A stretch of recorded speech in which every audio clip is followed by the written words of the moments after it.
ஏண்டா டே இந்த பொய்யானான்னு சொன்னால் அவ்வளவு கோவப்படுறீங்க.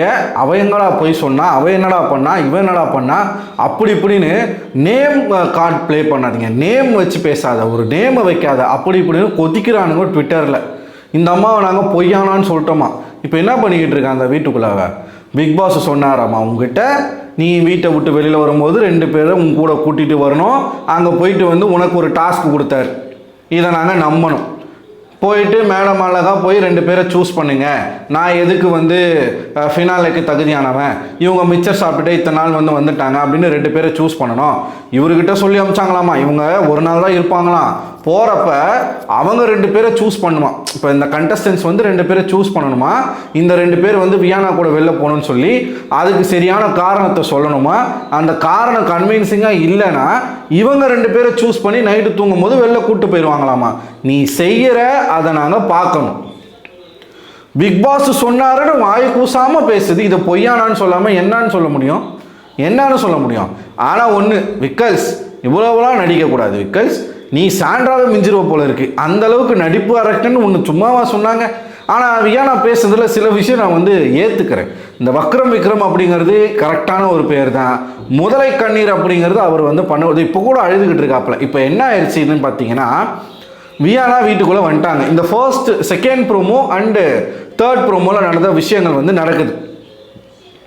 வியானா வந்த உடனே யாரை பற்றியும் நெகட்டிவாக சொல்லலை. திவ்யா கிட்ட வந்துட்டு நான் வெளியில் சொல்லிக்கிறேன், ஏன்னா இதை பற்றி பேசக்கூடாதுன்னு சொல்லியிருக்காங்க அப்படின்னு சொல்லிட்டு மேடம் வந்து சொல்கிறாங்க. எனக்கு தெரிஞ்சு அந்த பிஆர் மேட்டராக தான் இருக்கும்னு நினைக்கிறேன். நீ பேசு, அதுக்கு வந்து நீ உனக்கு என்ன கிடைக்கணுமோ அது கிடைக்கும். இப்போது வியானா வந்து இந்த வீட்டுக்கு வந்த ஒரு கெஸ்ட்டு. அவங்க கண்டஸ்டன்ட் கிடையாது, கேமில் அவங்க கிடையாது. கருத்து சொல்லலாம், அக்யூஸ் பண்ணக்கூடாது. பட் இவங்க வந்து அக்யூஸ் பண்ணிக்கிட்டு இருக்காங்க. ஒரு பக்கத்தில் எல்லாருமே வந்து அக்யூஸ் பண்ணி தன்னுடைய மனசில் இருக்கக்கூடிய பர்சனல் வன்மத்தை கொட்டிக்கிட்டு இருக்காங்க. வந்து இது வியானா வந்து என்ன நினச்சி பண்ணுறாங்கன்னா, நம்ம கேம்லேயே கிடையாது, இனிமேல் நமக்கு என்ன நடந்தாலும் பரவாயில்ல அப்படின்னு நினச்சி நம்ம இனிமே நம்மளை எவிக் பண்ண போகிறாங்களா அப்படின்னு நீங்கள் நினைக்கிறீங்க. ஆனால் வெளியில் மக்கள் பார்த்துட்ருக்காங்க இதை. சரியா? நீ உனக்கு இந்த வீட்டுக்குள்ளே நீ சம்பாதிச்ச அந்த கெட்ட பேரை இந்த ரீஎன்ட்ரிலே நீ நினச்சினா போக்கலாம். வந்தோமா, கெஸ்ட்டாக வந்தோமா, அந்த ஆம்பியன்ஸை என்ஜாய் பண்ணோமா, ஜாலியாக வெளில போயிடணும். அதை விட்டுட்டு ஒவ்வொருத்தர் மேலேயும் இருக்கக்கூடிய வன்மத்தை அங்கங்கே வந்து காட்டிகிட்டு இருந்தீங்கன்னா எய்தர் இது பேக் ஃபயர் ஆகும், இல்லைனா மக்கள் வந்து இது ஏற்றுக்கவும் செய்வாங்க. இப்போ விக்கல்ஸ் அப்படிங்கிறதுனால மக்கள் மேபி ஏற்றுக்கலாம். முத விஷயம் வந்து என்ன சொல்கிறாங்க விக்கல்ஸ் கிட்ட அப்படின்னு பார்த்தீங்கன்னா, நீங்கள் வந்து ஒரு பயங்கரமான எமோஷ்னல் கேம் ஆடக்கூடிய ஒரு பர்சன், மேனிப்புலேட்டிவான ஒரு பர்சன் அப்படின்னு சொல்லும்போது இவர் அழுதுறாப்புல. வந்து நான் வந்து ஒருத்தரை கூட்டிகிட்டு போகலாம் அப்படின்னு சொன்னோடனே வாலண்டியராக இவரே போகிறாப்புல. நான் வந்துடுறேன் வியானா கூட, நான் வந்து இப்படிப்பட்ட ஒரு ஆளே கிடையாது, திவ்யாவாணிக்கு நான் அப்படி பேசுறது வந்து எனக்கு ரொம்ப கஷ்டமாக இருக்குது, நான் வேணும்னே அதை வந்து பேசிட்டேன், தெரிஞ்சே அதை பேசிட்டேன், நான் வந்து ஐயோ பெரிய ஒரு தப்பு பண்ணிட்டேன், என்னை உடனடியாக அந்த வீட்டிலேருந்து கூப்பிட்டு போங்க, நான் இப்படிப்பட்ட ஆளே கிடையாது, வியானா வந்து என்னை கூப்பிட்டு போன்னு சொல்லிட்டு ஒரு பக்கம் பயங்கரமான ஒரு பர்ஃபார்மன்ஸை விக்கல்ஸ் கொடுத்துக்கிட்டு இருக்காப்புல. இது தேவையில்லாத ஒன்று. விக்கல்ஸ் நீங்கள் இப்படிலாம் நடித்தா மட்டும் உங்களுக்கு டைட்டில் பயம் வந்துருச்சு விக்கல்ஸ்க்கு. இப்போ சுபிக்ஷா போயிட்டாங்க, இவங்க எல்லாம் என்ன நினச்சிட்டு இருந்தாங்க, சுபிக்ஷாவும் விக்கல்ஸும் தான் ஃபினாலே போகிறாங்க, அவங்க 2 பேர் தான் டைட்டில் வின் பண்ண போகிறாங்க, 2 பேரில் யாரோ ஒருத்தர் தான் வின் பண்ண போகிறாங்கன்னு நினச்சிட்டு இருந்தாங்க. சுபிக்ஷா நேற்று போனது மனுஷனுக்கு பயம் வந்துருச்சு. ஐயையோ நம்ம பேர் அந்த விஜய் சேதுபதி அவர்கள் வந்து கேட்டார் இல்லையா, விக்கல்ஸுடைய நினைப்பு என்னென்னா, நம்ம என்ன பேசுகிறோமோ அதுதான் கரெக்டுன்னு அவர் நினச்சிட்டு இருந்தார். ஏன்னா இத்தனை நாட்களாக அவருடைய தவறுகள் வந்து சுட்டி காட்டப்படலை. வியானா சொல்கிறது உண்மைதான், அவர் செய்யக்கூடிய தவறுகள் வந்து விஜேஎஸ்னால சுட்டி காட்டப்படலை. இந்த வாரம் தான் முதல் முறையாக சுட்டி காட்டப்பட்டிருக்கு. மக்கள் அதுக்கு பயங்கரமான கிளாப் பண்ணாங்க. இதில் மனுஷன் பயத்தில் இருக்காப்பில், எங்கே நம்மளை அசிங்கப்படுத்திடுவாங்களோ, இப்போ பார்வதிக்கு கமருதனுக்கு நடந்த மாதிரி நமக்கு எங்கே நடந்துருமோ அப்படிங்கிற ஒரு பயத்தில் இருக்கிறாப்புல மனுஷன். அந்த பயத்தில் தான் நானே போயிடுறேன்ப்பா, எனக்கு வேணாம்ப்பா, என் கேம் முடிஞ்சு, என்னால் அசிங்கப்பட முடியாது, நானே போயிடுறேன்னு வாலண்டியராக வராப்புல. அந்த பொண்ணு பொய் சொல்லிக்கிட்டு சுற்றிக்கிட்டு இருக்கு. அந்த பொண்ணு ஏதோ ஒன்று ட்ரை பண்ணுது. நீங்கள் எதுக்கு வாய் விடுறீங்க? பணப்பெட்டி எடுத்தாலும் எடுக்கலனாலும் இந்த வாரம் விக்கல்ஸ் வெளில போகிறது கன்ஃபார்ம் தான். ஏன்னா அவர் தான் லாஸ்ட் பொசிஷனில் இருக்கார் ஓட்டிங்கில் இப்போ வரைக்கும். அது ஒரு பக்கம் இருக்குது. இந்த பக்கம் வியானாவை நம்ம பார்க்கணும். இதாண்டா சான்ஸு அப்படின்னு சொல்லி ஒரு பொய்யை ஒன்று சொல்லி விட்டு அங்கே எல்லாரையும் நம்ப வச்சு தான் வன்மத்தை எப்படிலாம் தீர்த்துக்கணுமோ அப்படி வன்மத்தை தீர்த்துக்குது. ஆனால் மூணாவது ப்ரோமோவில் விக்கல்ஸை உட்கார வச்சு பேசின விஷயங்கள் இருக்குல்ல, அப்படி விக்கல்ஸ் வந்து பேன உட்காந்துருக்காப்பில் இந்த அம்மா மட்டும் பேசிக்கிட்டே இருக்குது. என்னென்ன பேசுது? விக்ரம்னு சொல்கிறது வந்து உங்களுக்கு ரொம்ப சரியான பேர், உங்களுக்கு கரெக்டான பேர். டைரெக்டாக அவங்க வந்து அட்டாக் பண்ணுறாங்களாமா, சரியான ஒரு பேர். இந்த அட்டாக்கை நீ சபரிக்கிட்ட பண்ணாலோ இல்லை திவ்யா கிட்ட பண்ணாலோ இல்லை கானா வினோத்துக்கிட்ட பண்ணாலோ உன் டங்குவாறு அறந்து போயிடும்.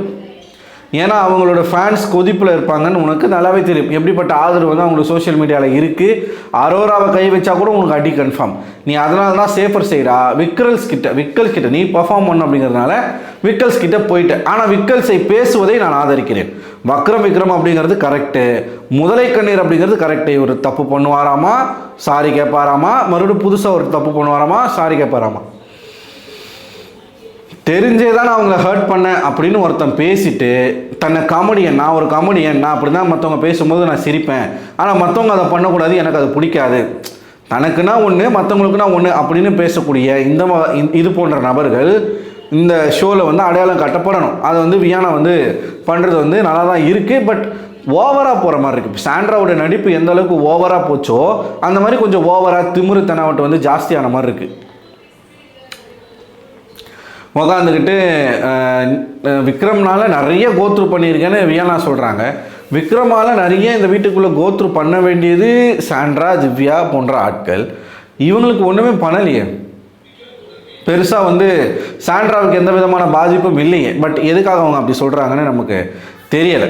இது ஒரு பக்கம் இருக்க, இன்னொரு பக்கம் அவங்களுக்கு வந்து வைத்த பெயர்கள் எல்லாமே நியாயம் தான், கரெக்டு தான் அப்படிங்கிறத வந்து அவர் மூஞ்சிக்கு முன்னாடியே சொல்கிறாங்க. விக்ரம் வந்து உட்காந்துக்கிட்டு இப்போ அழுதுகிட்டு இருக்காப்புல. ஆனால் அழ வேண்டியது, ஆனால் புலம்ப வேண்டியது.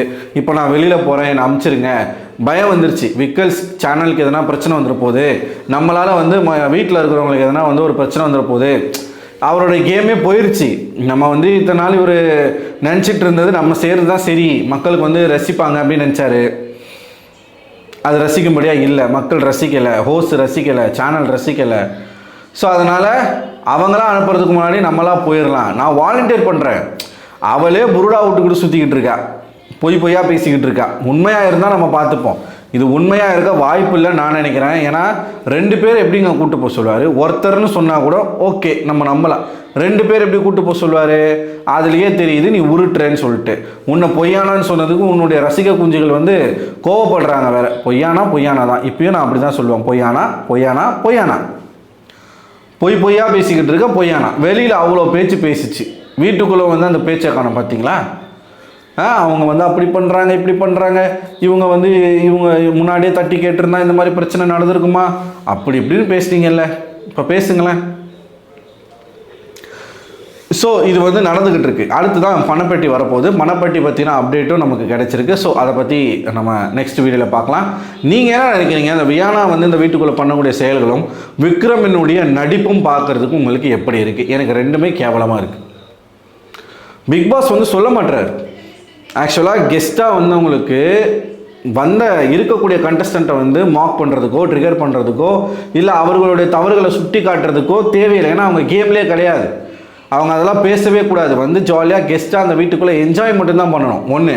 இன்னொன்று, இந்த ரெட் கார்டு கொடுத்து வெளியேறிய நபர்களை பற்றி ஸ்டில் வீட்டுக்குள்ளே பேசிக்கிட்டே இருக்காங்க. ஒரு பக்கம் அரோரா, ஒரு பக்கம் திவ்யா, எல்லாருமே வந்து பேசிக்கிட்டு இருக்காங்க. பிக் பாஸ் அதையுமே வார்ன் பண்ண மாட்டுறார். நீங்கள் வந்து ரெட் கார்டு வாங்கிட்டு வெளியில் போன நபர்களை பற்றி பேசக்கூடாதுன்னு அவர் சொல்ல மாட்டாரு. அவர் அழகாக பேச விட்டு வேடிக்கை பார்த்துக்கிட்டு இருக்கார். அவங்களுக்கு தெரியலை இதை பேசலாமா பேசக்கூடாதான்ற நாலேஜே இல்லாமல் அவங்களும் பேசிகிட்டு இருக்காங்க.